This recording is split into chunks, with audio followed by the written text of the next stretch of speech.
Hello everyone, আসসালামু আলাইকুম। আজকে আমি গিয়েছিলাম ডিসি নার্সারিতে। সেখান থেকে আমি এই চারাটা কিনছি, এই বরবটি। মানে এটাতে বরবটি ধরে আছে, এটা দেখে আমার অনেক ভালো লাগছে। তো এটা কিনছি এই যে।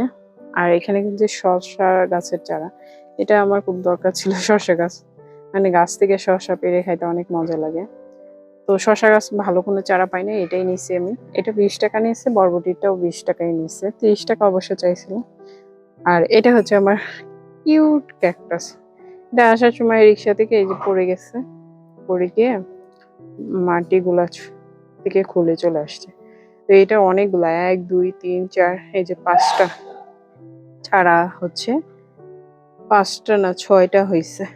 যাক, এটা নিয়েছে 50 টাকা। আর এটা বড় যেটা আছে সেটা চাচ্ছিল 200 টাকা। আর এটা এই 2 প্যাকেট নিয়েছি কোকোপিট। এটা 100 করে নিছে। আর এটা একটা ওষুধ অমাইড, যেটা হচ্ছে ওনাদের জিজ্ঞেস করলাম যে মরিচ গাছে দিলে নাকি হচ্ছে মরিচ গাছে যে পিঁপড়া ধরে ওটা থাকে না। এই যে দেখেন আমার মরিচ গাছে প্রচুর পরিমাণে পিঁপড়া ধরছে, এই যে দেখা যাচ্ছে এই যে ভিডিওতে। এই জন্য ওটা আমি নিয়ে আসছি। এর মধ্যে আমি টুকটাক অনেক কিছু ইউটিউব দেখে, ভিডিও দেখে, মানুষজনের কাছে শুনে দিছি গাছে, কিন্তু কোনো কাজ হয় নাই। তো ওই জন্য এটা নিয়ে আসছি, দেখি কি হয়। এই যে কি পরিমাণ পিঁপড়া।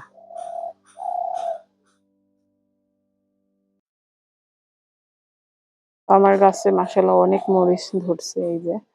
তো গাছে আসলে সবুজ মরিচ, তো এই যে দেখা যায় না। তো গাছে মাশাআল্লাহ অনেক মরিচ ধরছে। এটা পিঁপড়া ধরছে বলে আমার প্রচুর কষ্ট লাগছে যে এত পরিমাণ পিঁপড়া এই গাছটাতে। এই যে